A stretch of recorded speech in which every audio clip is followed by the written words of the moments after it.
Item ಯಾವುದೇ ಇರಲಿ try ಮಾಡಿ ಆಚಿ ಚಿಕನ್ ಮಸಾಲಾ. ಕ್ರಿಕೆಟ್ ಅಭಿಮಾನಿಗಳು ಕಾದು ಕುಳಿತಿದ್ರು. ಕಾರಣ ನ್ಯೂಜಿಲೆಂಡ್ ವಿರುದ್ಧ ಭಾರತ ಸೆಣಸಾಡಿ ಗೆದ್ದು ಬೀಗಬೇಕು ಅಂತ ಅದೆಷ್ಟು ಜನ ಪ್ರಾರ್ಥನೆ ಮಾಡಿದ್ರು, ಅದೆಷ್ಟು ಜನ ವಿಶ್ ಮಾಡಿದ್ರು ಗೊತ್ತಿಲ್ಲ. ನಿನ್ನೆಯ ಮ್ಯಾಚ್ ಮಾತ್ರ ಕ್ರಿಕೆಟ್ ಅಭಿಮಾನಿಗಳಿಗೆ ಅತಿ ದೊಡ್ಡ ಸಂಭ್ರಮವನ್ನ ತಂದುಕೊಟ್ಟಿದೆ. ಕಾರಣ T20 ವಿಶ್ವಕಪ್ ನಲ್ಲಿ ನ್ಯೂಜಿಲೆಂಡ್ ವಿರುದ್ಧ 96 ರನ್ಗಳ ಭರ್ಜರಿ ಜಯವನ್ನ ದಾಖಲಿಸಿದೆ ಭಾರತ. ಹಾಗಾಗಿ ನಿನ್ನೆಯ ಮ್ಯಾಚ್ ಹೈಲೈಟ್ಸ್ ಹೇಗಿತ್ತು, ಕ್ರೀಡಾ ಅಭಿಮಾನಿಗಳ ಸಂಭ್ರಮ ಈ ವಿಚಾರಕ್ಕೆ ಸಂಬಂಧಪಟ್ಟಂತೆ ಹೇಗಿದೆ, ಆ ಕುರಿತ ಒಂದು ಸ್ಪೆಷಲ್ ರಿಪೋರ್ಟ್ ಇದೆ, ಬನ್ನಿ ನೋಡ್ಕೊಂಡು ಬರೋಣ. ಭಾರತಕ್ಕೆ ಮತ್ತೊಂದು T20 ವಿಶ್ವಕಪ್ ಕಿರೀಟ. ಫೈನಲ್ ಪಂದ್ಯದಲ್ಲಿ ಹಲವು ದಾಖಲೆಗಳ ಸುರಿಮಳೆ. ಸಂಜು ಹ್ಯಾಟ್ರಿಕ್ 50, ಶರ್ಮಾ ವೇಗದ ಅರ್ಧಶತಕ.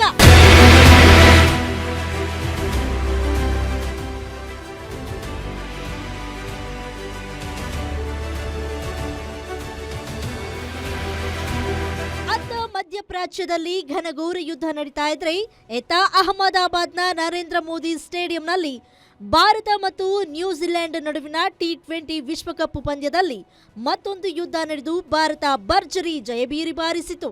ಸತತ 2 ಬಾರಿ T20 ವಿಶ್ವಕಪ್ ಗೆಲ್ಲುವ ಮೂಲಕ ಭಾರತ ಐತಿಹಾಸಿಕ ಸಾಧನೆ ಮಾಡಿತು.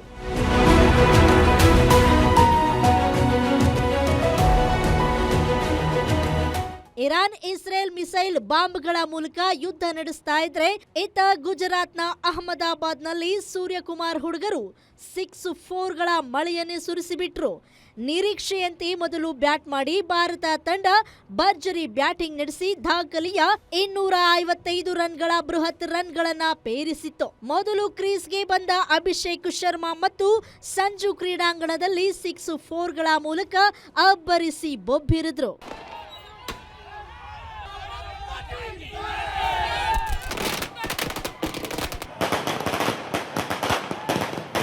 ಇಡೀ T20 ವಿಶ್ವಕಪ್ನಲ್ಲಿ ಮೌನಕ್ಕೆ ಶರಣಾಗಿದ್ದ ಅಭಿಷೇಕ್ ಶರ್ಮಾ ಇಂದು ಅಕ್ಷರಶಃ ಆರ್ಭಟ ನಡೆಸಿದ್ರು. 18 ಎಸೆತಗಳಲ್ಲಿ ಅರ್ಧಶತಕ ಸಿಡಿಸುವ ಮೂಲಕ ಫೈನಲ್ನಲ್ಲಿ ವಿಶ್ವ ದಾಖಲೆ ಬರೆದ್ರು.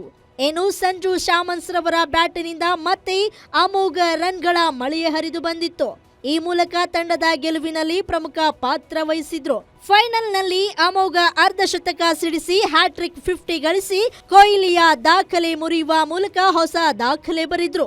ಇವರಿಬ್ಬರ ಜೋಡಿ T20 ವಿಶ್ವಕಪ್ ಫ್ಲವರ್ ಪ್ಲೇನಲ್ಲಿ ಅತಿ ಹೆಚ್ಚು ರನ್ ಗಳಿಸಿದ ವಿಶ್ವ ದಾಖಲೆಯನ್ನ ನಿರ್ಮಿಸಿದ್ರು.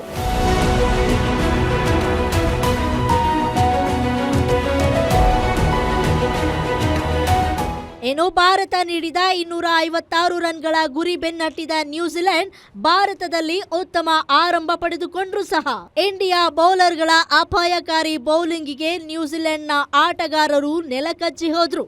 ಸೀಫರ್ಟ್ ಮತ್ತು ಫಿನ್ ಅಲೆನ್ ಅವರ ಆಟ ಇಂದು ಭಾರತೀಯ ಬೌಲರ್ಗಳ ಮುಂದೆ ನಡೆಯಲಿಲ್ಲ. 159 ರನ್ಗಳಿಗೆ ನ್ಯೂಜಿಲೆಂಡ್ ಎಲ್ಲ ಆಟಗಾರರು ಆಲ್ ಔಟ್ ಆದ್ರು. ಈ ಮೂಲಕ ಸತತ 2ನೇ ಬಾರಿ ಭಾರತ ವಿಶ್ವಕಪ್ ಅನ್ನ ಎತ್ತಿ ಹಿಡಿಯಿತು. ಈ ಮೂಲಕ ಅತಿ ಹೆಚ್ಚು ಬಾರಿ ವಿಶ್ವಕಪ್ ಗೆದ್ದ ತಂಡವಾಗಿ ಹೊರಹೊಮ್ಮಿತು.